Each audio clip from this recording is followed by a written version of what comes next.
Selamat siang, Eko Sujatmo.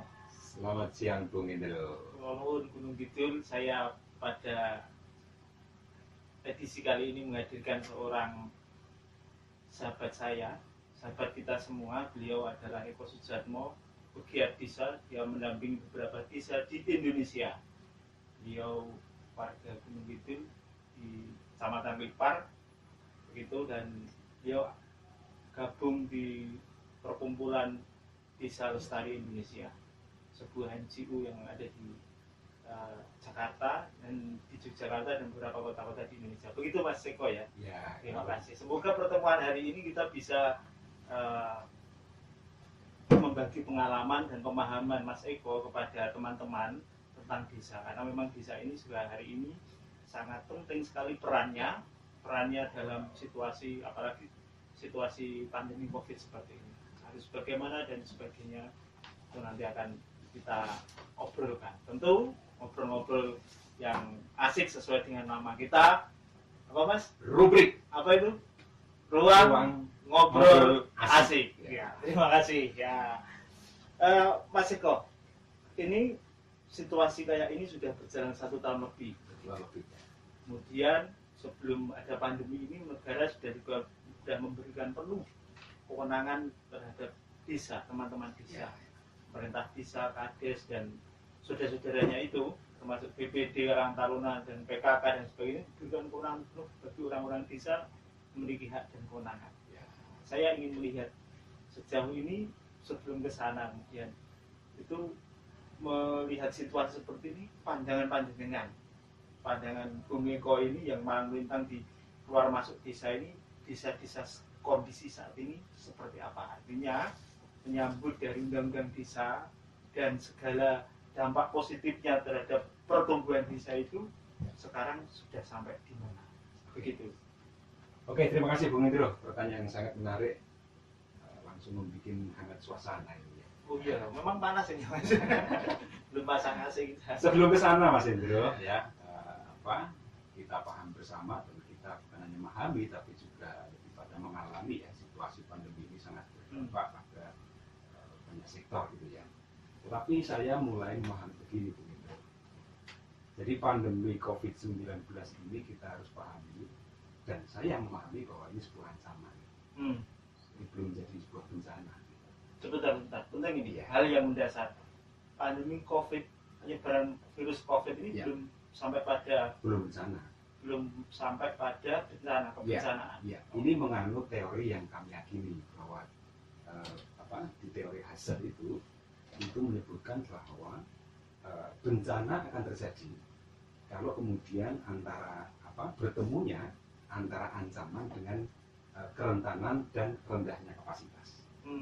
Jadi COVID akan menjadi bencana kalau kemudian ancaman pandemi ini itu bertemu dengan rendahnya kerentanan dan rendahnya kapasitas. Dan rendahnya Kerentanan dan rendahnya kapasitas. Tapi sebentar Bung, sampai supaya clear kita pelan-pelan memahami itu.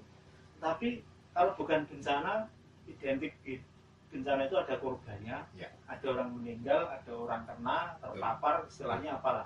Ya. Gitu. Ini kena dan ada. Berarti sudah menjadi bencana. Nah, sudah menimbulkan kira-kira kalau sudah menimbulkan kerugian, itu baru menjadi bencana. Gitu kan?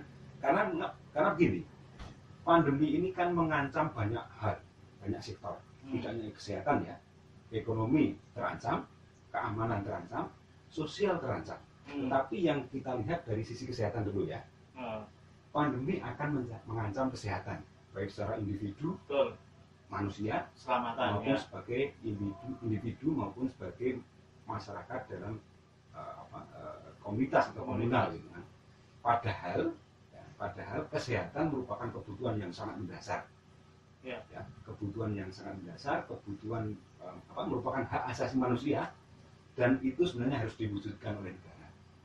Jadi kebutuhan akan kesehatan manusia itu harus diwujudkan oleh negara. Padahal saat ini terancam oleh adanya pandemi COVID-19. Itu yang harus pahami dulu, bahwa pandemi adalah sebuah ancaman, dan itu ketika mengancam setiap individu manusia, kalau dia tidak punya kapasitas untuk menangkal sebuah ancaman itu atau siap menerima ancaman itu, nah itu akan menjadi sebuah bencana. Akhirnya apa? Kerugian, sakit, meninggal dan seterusnya. Kalau tadi tidak siap ya, dengan jatuhnya korban di Gunung Kidul mungkin juga sudah banyak, angkanya juga naik dari bulan ke bulan begitu. Ini sudah kategori bencana atau belum? Supaya teman-teman desa bisa mengidentifikasi situasi saat ini. Kalau sudah terjadi korban, sudah bencana. Karena kita lihat sudah banyak yang sakit, sudah banyak yang meninggal, gitu kan? Itu baru dari sisi kesehatan gitu ya. Belum dari sisi ekonomi, sosial, gitu kan? Keamanan. Nah, berarti sudah menjadi bencana karena sudah terjadi kerugian dan korban. Itu yang pertama. Yang kedua, gini Bung. Kalau sudah ada ancaman yang begitu masif katakanlah ya, ini kan sudah pandemi global gitu, artinya kan masif gitu kan. Itu desa harus menyikapi bagaimana, kan pertanyaan seperti itu.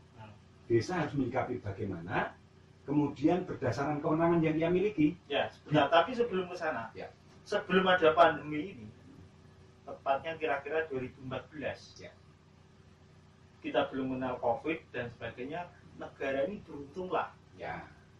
Beruntung negara ini sudah memberikan, dan desa juga beruntung diberikan kewenangan. Tidak diberikan ya, ditetapkan. Ditetapkan, dipersembahkan. Kewenanganmu kan begitu. Ditetapkan. Itu. Nah sekarang kemudian ada, berarti kan undang-undang desa ini relevan untuk menjawab situasi sangat relevan. Akan berubah. Itu kira-kira. Kembali kepada penjelasan Panjenengan tadi tentang kewenangan desa. Oke. Sebelum ke sana saya mau masuk dulu. Bicara soal desa ada dua hal. Yang pertama soal pemerintah, yang kedua warga desa atau warga masyarakat. Gitu kan? Nah, karena pandemi sudah mengancam kesehatan warga desa, sehingga pemerintah desa tentu memiliki tanggung jawab untuk pemenuhan atau untuk menjaga, melindungi seluruh warga desa tanpa terkecuali. Jadi ada peran pemerintah, karena pemerintah desa sebagai lini terdepan gitu kan. Bahkan dia yang sangat dekat dengan masyarakat desa, dia harus tanggap dan sigap. Bagian negara yang paling dekat dengan masyarakat itu desa. Dia menjadi lini terakhir yang paling dekat dengan warga desa itu pemerintah desa gitu kan. Ada peran dari pemerintah desa yang harus tanggap, sigap, siap untuk menghadapi ancaman ini. Termasuk juga masyarakatnya, karena desa ada pemerintah, ada masyarakat. Berarti masyarakat harus bagaimana? Ya harus siap, gitu kan? Mau tidak mau harus siap. Dengan cara apa? Ya dia memiliki kewajiban juga untuk patuh terhadap protokol kesehatan yang sudah ditetapkan kan. Gitu. Selain dia menjaga kesehatan individual, karena dia juga sebagai makhluk komunal yang berada di tengah-tengah kehidupan masyarakat, dia juga harus menjaga hak orang lain. Tidak abai terhadap protokol yang sudah ditetapkan. Kira-kira gitu, Mas. Dari undang-undang desa juga sudah jelas kewenangan desa diberikan secara tegas. Kemudian masuk ke pandemi, ada peraturan pemerintah, instruksi pemerintah, kemudian gubernur mengeluarkan instruksi, ditindaklanjuti lagi dengan bupati, wali kota mengeluarkan instruksi sampai kepada desa, dan sampai desa ini seperti apa sekarang? Baik. Sebelum kesana lagi supaya ini instruksi ini spiritnya, komitmennya sebenarnya lembar-lembaran atau seperti apa Mas? Supaya tidak kacau pemahaman orang. Supaya tidak kacau, desa harus memahami bahwa ini adalah tugas kami. Kewenangan kami yang harus kami lakukan. Dari mengambil tugas atau tidak ada interupsi, seharusnya desa sudah mempunyai ketegasan karena sudah ada kewenangan yang ia miliki. Dan hak kewenangan kesehatan publik tadi sudah ada di 2014 di peraturan Menteri Desa nomor 1 tahun 2015 tentang penetapan kewenangan desa. Itu nanti kita bahas di sana, Mas. Ya. Tapi kita kembali dulu ke awal tadi soal kapasitas ya. Ketika desa terancam, ada ancaman besar dengan adanya pandemi ini, berarti harus tahu persis kapasitas apa yang ia miliki. Kemampuan apa, potensi betul. Apa, harus dikenali. Harus dikenali dan harus dipetakan soal kapasitas yang ia miliki selama ini. Jangan sampai kita ada ancaman tapi tidak tahu diri kekuatan yang kita miliki. Itu harus dipahami betul. Ya, harus dipahami betul. Apa itu? Ada kapasitas sosial, apa yang dimiliki, kapasitas sosial yang dimiliki masyarakat, kita sudah punya modal sosial yang sangat tinggi di desa. Gotong royong, terus kerjasama, saling membantu, saling menghargai dan seterusnya. Kemudian ini soal infrastruktur, desa sudah memiliki infrastruktur yang sangat luar biasa. Bahkan di desa banyak yang sudah memiliki kendaraan ambulan. Asetnya sudah jelas. Betul. Kemudian gedung yang bisa digunakan untuk area isolasi dan gitu. Kemudian sumber daya keuangan atau kapasitas keuangan pasti. Uangnya sudah dikasih Uangnya sudah ada dana desa yang bisa dipakai untuk mengatasi pandemi, gitu kan. Kemudian juga itu nggak ada dana khusus ya, tetap input pada dana desa dan alokasi dana desa itu ya. Terutama yang dana desa. Dana desa. Karena dari pusat ya. Di 2020 sumbernya APBN. Di 2020 kebetulan karena pandemi ini sampai ke desa gitu ya, sampai ke desa ini sekitar awal 2020, padahal desa-desa sudah menyusun rencana kerja pemerintah desa dan anggaran itu di akhir 2019, sehingga teman-teman desa harus membuat banyak perubahan. Yang tadinya untuk kegiatan-kegiatan pembangunan harus dialihkan ke penanganan ini. Di bidang yang kelima itu untuk penanggulangan bencana dan keadaan darurat atau mendesak. Sudah ada poin-poinnya di undang-undang desa. Kemudian desa sudah juga punya kapasitas yang lain, sumber daya manusia, kelembagaan, sudah ada kader kesehatan, gitu kan. Kemudian ada puskesmas, ada tenaga kesehatan, dokter, bidan, perawat yang ada di desa dan seterusnya. Itu juga merupakan kapasitas yang dimiliki oleh desa. Untuk mempersiapkan, bukan persiapkan ya, tapi lebih pada kesiapsiagaan dalam menghadapi ancaman tadi, Mas. Di bawah desa itu punya ini, orang-orangnya juga ada bidan, ada dokter, punya relawan yang tangguh dan sebagainya. Kapasitas ekonomi juga tidak boleh diindahkan, Mas. Apa? Contohnya soal pangan. Karena apa? Karena pandemi juga mengancam soal ketahanan pangan, gitu kan? Yang dimakan itu produk desa, juga teman-teman di desa, warga desa, gitu. Artinya apa? Sebenarnya orang desa lebih tahan dalam soal pangan ketika ada ancaman pandemi yang masif masuk ke desa. Tidak perlu khawatir. Lumbung pangannya ada di desa. Lumbung pangan ada di desa. Bukan di Thailand ya, dengan bantuan di desa kita. Impor beras itu ya. Di desa kita. Ya. Oke, sekarang bicara soal kewenangan tadi. Desa punya 4 kewenangan, Mas ya.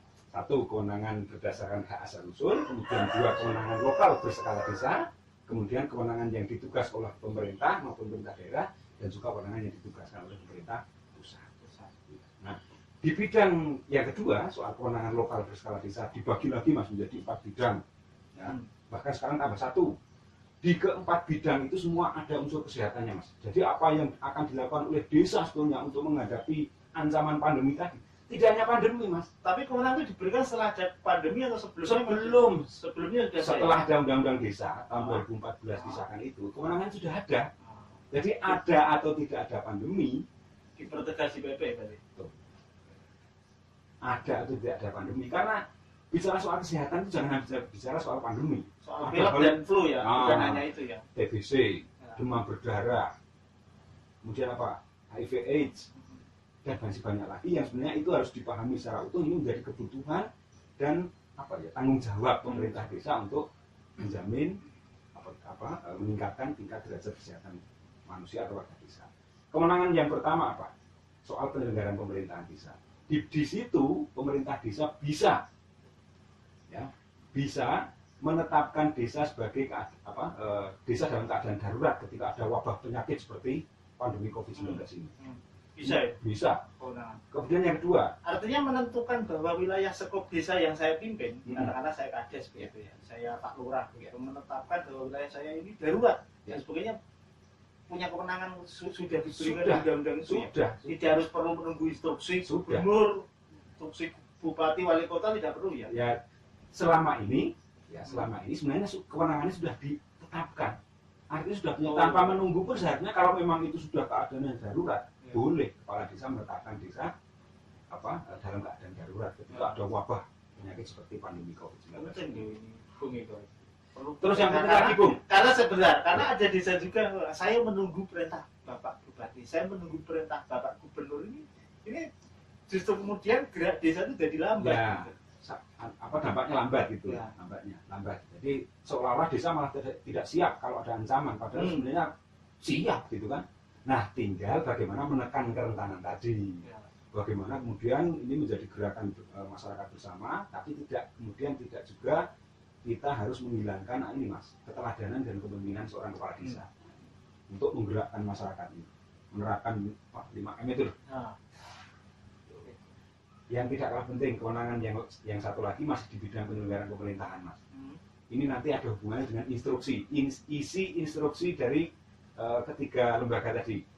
Ada instruksi Menteri Dalam Negeri, instruksi Gubernur, dan instruksi Bupati terkait dengan PPKM darurat. Ya. Apa itu? Membangun pos kesiapsiagaan. Membangun pos kesiapsiagaan terhadap keadaan darurat atau bencana itu sudah ditetapkan kewenangannya. Jadi kalau warga kemudian dia positif COVID, harus menjalani isolasi mandiri, tidak memungkinkan isolasi di rumah karena supaya tidak menulari anggota keluarga yang lain, dia harus diisolasi ke tempat ini tempat yang disiapkan desa. Ya. Idealnya seperti itu. Karena desa sudah punya infrastruktur, ada mereka punya bangunan yang bisa salah satu space-nya bisa dipakai lah gitu kan. Dialih fungsikan. Banyak yang desa-desa memiliki bangunan untuk digunakan untuk isolasi. Bahkan di awal-awal dulu sudah banyak kan desa-desa yang melakukan itu. Salah satu hal penting di dalam instruksi salah satunya itu ya. Bahwa desa perlu menyiapkan ini kesiapsiagaan bisa diingatkan lagi. Ya. Bahkan sekarang sampai ke tingkat RT, tingkat dusun. Tidak hanya di tingkat desa, tapi tingkat RT, tingkat dusun harus punya pos dan relawannya.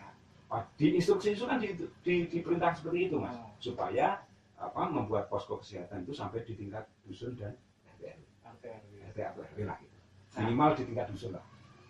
Instruksi dari Bupati saya kemarin sempat baca juga seperti itu, dan dari sampai Padukuhan sampai RT juga menyebutkan seperti itu. Sekarang saya lihat khusus di Gunung Kidul desa kemudian sejauh mana menyiapkan shelter ini, shelter untuk warganya yang harus menjalani isolasi sampai pada menangani, menjaga, merawat, menghidupi selama isolasi. Ini sudah desa mana yang sudah menjalankan ini? Oke, sebelum ke sana juga mas ya. Ini ada yang menarik soal instruksi itu sebenarnya.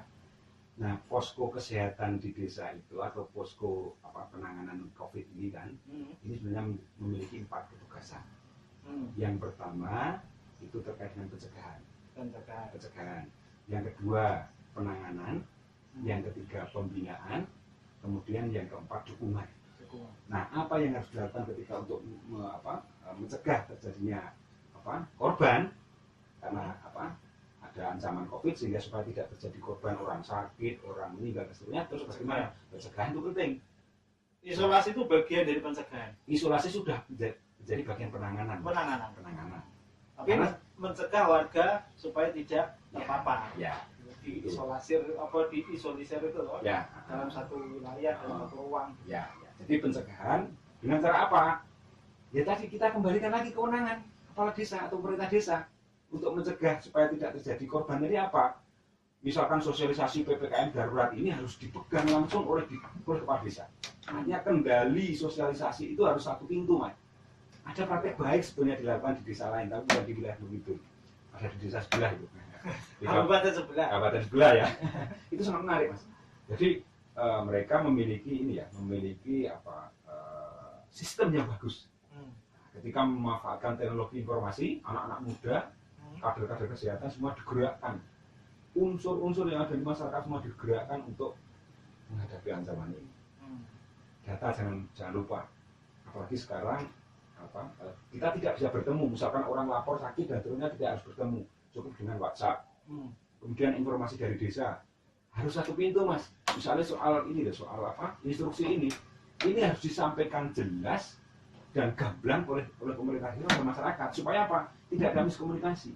Nah, ini soal pengetahuan tadi, mas, soal peningkatan kapasitas tadi. Jadi supaya tidak menimbulkan bencana harus ditingkatkan kapasitasnya, termasuk kapasitas pengetahuan masyarakat. Artinya apa?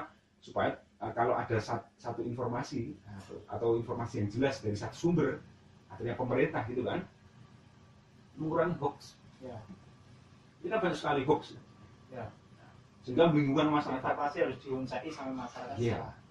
Dan itu menjadi tugas atau kewajiban pemerintah desa untuk menyampaikan informasi secara jelas kepada warga masyarakat desa terkait dengan COVID-19. COVID itu apa? Kewenangan desa yang Bung ceritakan tadi sangat memberi harapan. Wah, berarti saya tidak perlu khawatir. Ya. Ada COVID tetanggaku, ada COVID temanku, atau bahkan keluargaku bisa ambil alih tugas ini toh. Ya.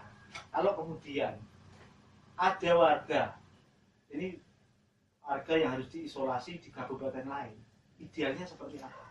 Secara etika, secara moral, begitu seperti mencari warganya mungkin dipulangkan dan menyiapkan tempat isolasi yang baik di desanya, kampungnya atau seperti apa? Itu soal inisiatif ya, inisiatif dari desa. Tapi juga kita harus melihat mas, melihat konteks instruksi tadi juga kan.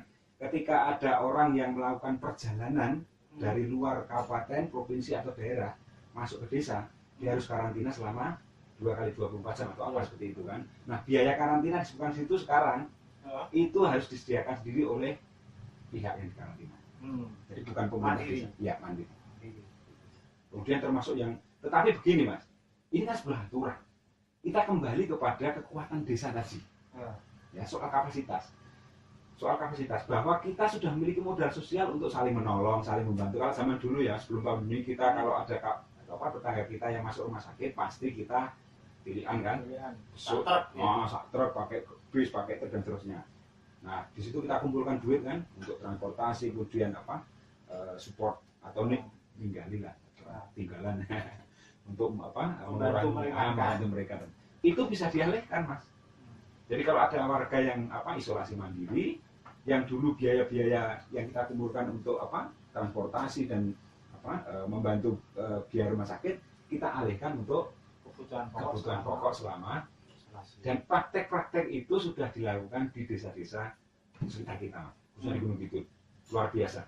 Apresiasi buat masyarakat desa, kemudian teman-teman desa dan juga relawan-relawan yang terus bergerak untuk itu menghidupkan apalagi instruksi dari informasi dari Bapak Presiden sendiri, isolasi sudah ditegaskan ya, bisa kalau memang gejalanya hanya tanpa gejala maupun gejala ringan bisa isolasi di rumah. Sehingga desa ini tidak perlu ada ketakutan yang berlebih, apalagi sampai menolak. Jangan, karena predikat desaku ini sekarang sudah hijau, jangan pulang, tapi isolasi di tempat saudaramu di luar daerah dan sebagainya. Ini perlu dikelirkan mas. Ya, ini soal penanganan ya. Tadi tugas posko adalah satu pencegahan, yang kedua penanganan. Penanganan itu ada 3 hal.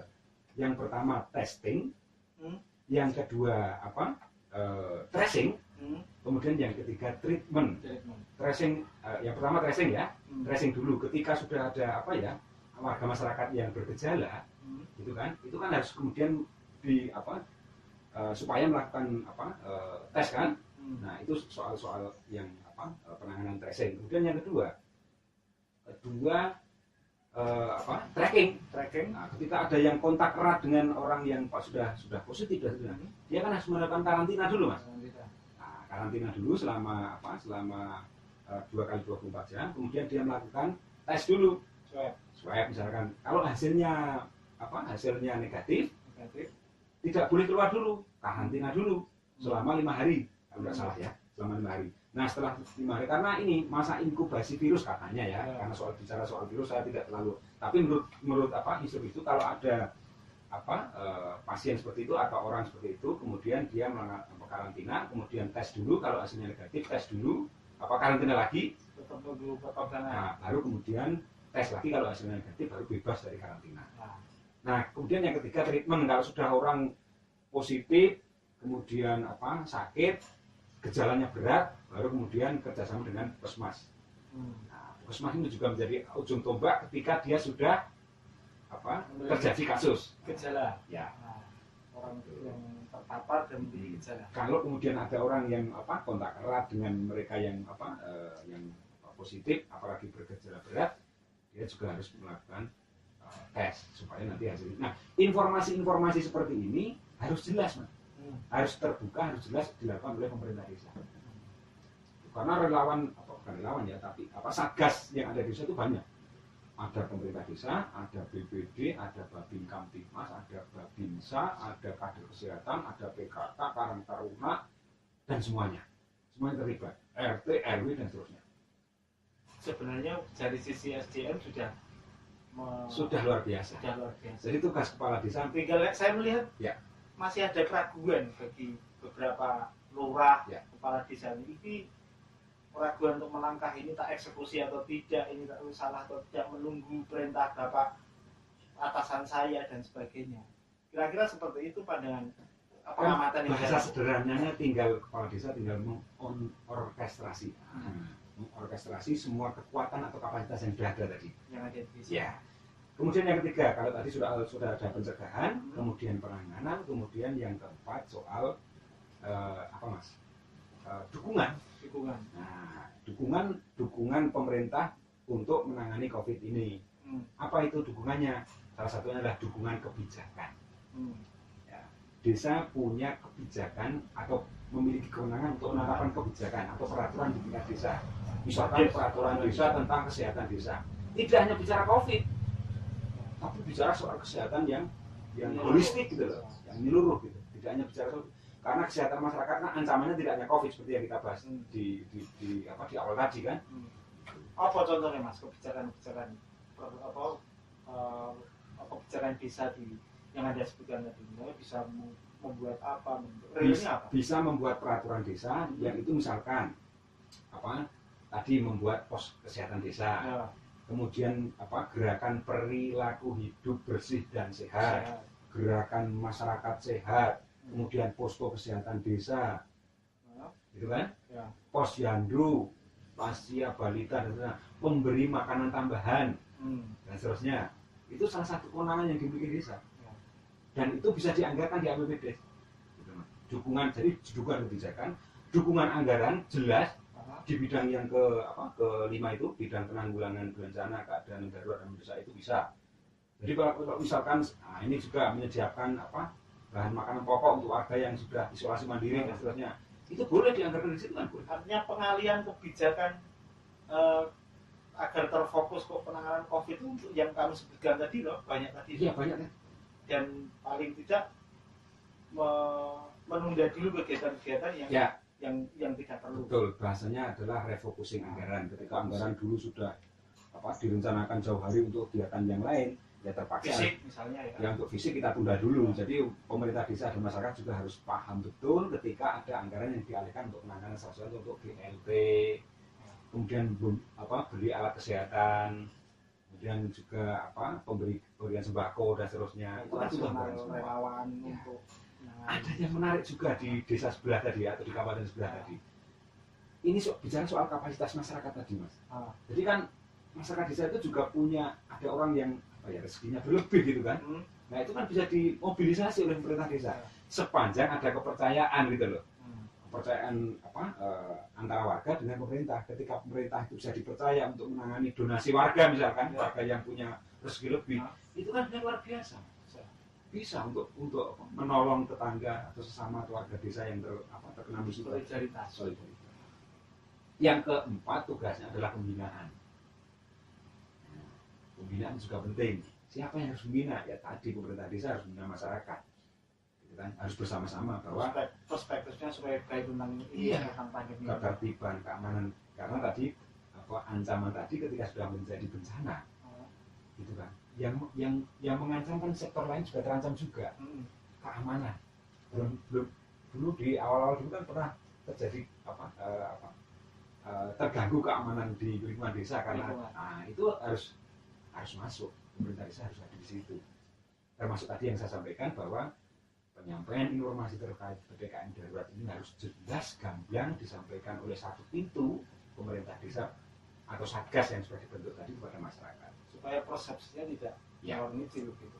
Yang tidak kalah penting adalah bagaimana mencegah supaya tidak terjadi timbulnya stigma.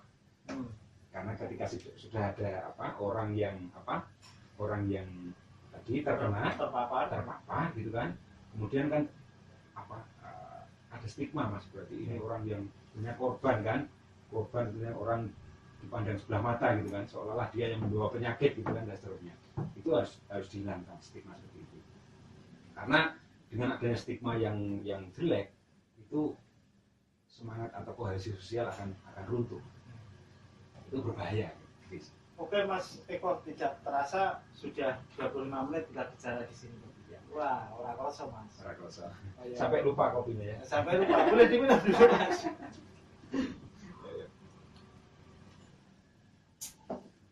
Tapi desa-desa sampai hari ini kalau saya minta modeling begitu, gunung gitu mana Mas yang perlu menjadi rujukan, yang siap, paling siap gitu.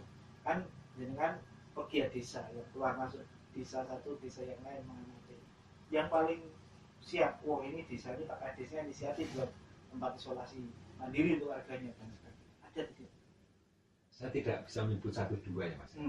Tapi kalau saya lihat dulu memang kalau tidak bisa menyebut 1-2, sebutkan semuanya nggak apa-apa. 144 desa. Kalau memang ada 39 atau 36 desa yang konon siap menyiapkan tempat isolasi mandiri tadi, itu perlu diapresiasi. Ya. Paling tidak dia muncul pemahaman yang betul tentang kesiapsiagaan, tentang kebencanaan ini. Saya tidak punya referensi itu Mas di desa-desa gunung itu, jujur ya. Tapi saya melihat secara umum mereka menyiapkan soal itu, tetapi soal keseriusan dan seberapa jauh kesiapannya itu yang kemudian nanti bisa kita cari sama-sama Mas kita. Ya. Karena di PPKM darurat ini kan baru berapa hari berjalan, 6 hari ya. Dan kebetulan kita juga dibatasi, tidak boleh mobilisasi kan, kita harus tertib juga menerapkan 5M tadi, mengurangi mobilitas, kemudian juga kerumunan dan sebagainya. Dan kebetulan di desa-desa kan juga kantor juga ini Mas BRH kan, jadi kita tidak bisa keluar juga untuk berkunjung ke desa itu. Tapi pada prinsipnya teman-teman desa sudah mempunyai inisiatif itu. Ya, kita apresiasi ya Pak, teman-teman desa yang memang sudah menyiapkan dengan baik, tapi juga masih ada kesempatan bagi desa-desa yang mungkin jalannya agak santai-santai dan sebagainya untuk kerja cepat ini, memberi perlindungan paling tidak. Dasar umumnya jelas. Tadi. Duitnya jelas enggak? Sangat jelas. Sangat jelas ya. Kira-kira berapa Mas tiap desa itu sekarang? Rata-rata. Bisa menerima sumber keuangan. Total penerimaan keuangan. Ada yang desa itu punya berapa sih setiap? 2-3 miliar. 2-3 miliar. Ada yang kurang sedikit lah, tergantung jumlah penduduk dan luas wilayah dan seterusnya. Kira-kira setiap desa itu punya segitu ya Pak? Ya, punya segitu. Dan kurang lebih ada satu desa yang pernah saya lihat anggarannya sekitar 300-400 juta yang digunakan untuk anggaran pandemi ini. Ada tidak payung hukum untuk pengalihan tadi? Ada. Pengalihan refocusing anggaran tadi? Ada. Supaya tidak ragu-ragu maksud saya si Kades, teman-teman Kades ini. Peraturan Menteri Keuangan jelas. Kemudian juga peraturan Menteri Desa jelas. Jadi teman-teman desa juga kadang tidak berani kalau tidak ada payung hukumnya. Meskipun kewenangan sudah diberikan, tapi kadang-kadang juga itu menunggu instruksi dan seterusnya. Takut kalau ada salah, padahal ketika mereka mengeluarkan belanja tak terduga. Nah, misalkan karena pandemi ini kan tak terduga. Teman-teman mengeluarkan anggaran untuk belanja tak terduga dalam rangka penanganan pandemi sebenarnya dari dulu sudah boleh. Dari dulu. Kewenangan itu sudah diberikan. Sudah COVID atau tidak? Sudah. Oke, sudah. Dan tidak harus menunggu instruksi ya dari bupati dan sebagainya. Karena desa memang bukan bawahan bupati. Iya. Betul gitu. Ya, itu saya baca dari teman pegiat desa atau penggagas undang-undang desa mengatakan bahwa itu sekarang memang bukan bawahan bupati. Sehingga sepanjang kewenangan yang dilakukan oleh teman-teman desa itu sebatas kewenangan yang dimiliki tidak masalah. Termasuk tadi dalam menangani pandemi. Oke. Mas Eko terima kasih ya, waktunya sudah closing, tetapi sebelum ke sana saya ingin 3 kalimat, 4 kalimat pesan panjenengan untuk teman-teman yang ada di desa, pengambil kebijakan di tingkat desa. Silakan disampaikan. Ya. Begini Mas Hendro, jadi saya dan sampean juga sebagai warga desa gitu ya. Sebagai warga desa kita sedapat mungkin mari kita patuh. Ya, pokoknya kalau bahasanya 5M itu ya manuto tadi ya, harus manut dengan 5M itu. Kemudian selaku pemerintah desa, dia juga harus memanfaatkan kewenangannya, mengoptimalkan kewenangannya, dalam mendukung percepatan penanganan COVID. Gitu. Jangan ragu karena kewenangan sudah diberikan, anggaran sudah ada, dan lebih optimal lagi. Tinggal kemauan keras, posko dioptimalkan ya betul-betul dioptimalkan baik dari segi anggaran maupun juga kebijakan. Termasuk program-program yang dirancang karena pandemi belum akan berakhir dan nampaknya ini juga menjadi gelombang yang kedua, menurut saya menjadi gelombang kedua yang sangat luar biasa, sehingga ini harus betul-betul nanti di masa mendatang juga harus disiapkan betul secara sistematis maupun yang sifatnya strategis. Oke. Tidak hanya teknis ya, tapi soal penanganan, treatment, tracing dan sebagainya kan soal teknis, tapi langkah-langkah strategis juga harus diambil, data, informasi, kemudian kebijakan, anggaran dan seterusnya. Lain waktu pasti Mas Eko masih dirindukan oleh teman-teman desa untuk membagi pengalaman dan pemahaman tentang kebijakan desa. Tapi hari ini kita sudahi sampai di sini. Tapi saya ingin foto dengan panjenengan sebelum menutup acara ini. Ya. Siap. Agak merapat sedikit tidak apa-apa. Nah, itu kan. 1, 2, 3. Terima kasih Eko Jatmo, selamat bertugas. Sampai jumpa lagi.